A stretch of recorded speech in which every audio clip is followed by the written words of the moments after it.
politics, or changes even in government should not mean this kind of radical changes, or should not necessarily affect the quality of education in a country.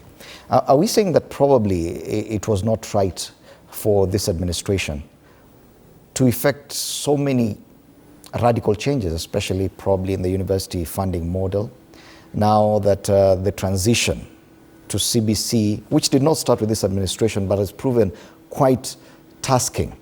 Can the president just sit back and say, okay, fine, it was not my problem, I'm not the one who introduced this new curriculum, then let it just fail? Is it right for him to just sit back and watch as things go wrong? Thank you, Mori.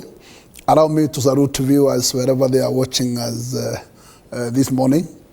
And coming to matters education, it is true that education curriculum is not something that any single government should move into haste to make radical changes.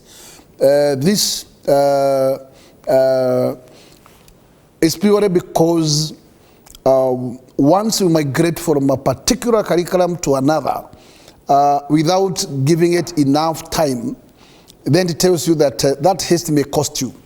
And one, there has to be preparation for tutors, well versed on what changes are coming in, so that in fact they can be able to undertake whatever new system has come.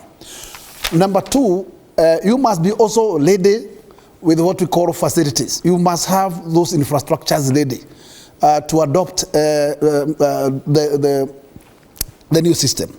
Number three is that it matters to do with now the stalemate in our universities. It's not something that in fact the government should move in the speed to make radical changes.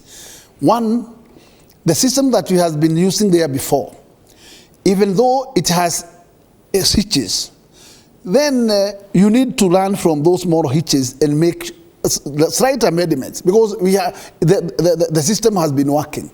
But today, you find a situation where you bring a totally different system, where you are clustering students as per as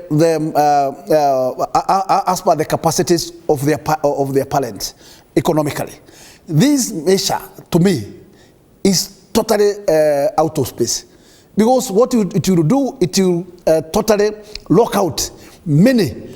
Because you cannot work under what we call pay slips and decide that this parent is capable of enrolling these particular children or paying for fees of these particular children. Assume I am an earner of 50,000. Then assume all these tax regime that entreat my salaries, and then probably I have my own mortgages, and then you expect me earning almost zero at the end, then I have capacity to take my children all the way to the university level from my own pocket. This, I think, is something that we must allow times over time not to completely collapse the current systems.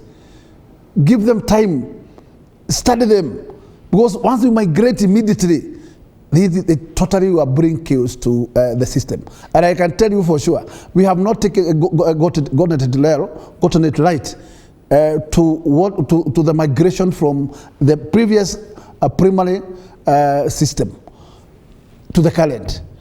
Even to date, there are still issues to do with the tutors that we don't have enough. Number two, facilities, we don't have enough. Facilities like what we call matters to do with one, classrooms. Number two, laboratories. All these things are not ready. If you are not ready with what we call budgets, then why do you move with the speed to migrate? Okay. Yes, allow yourself to move to your capability. One, by what we call money to transform. Yes. And number two, make sure that as you move on with everybody, yes, including the administration. If you leave anybody behind, then tells you that's a big mess you are doing. Bwana Sosion, probably these concerns are the reason why President William Ruto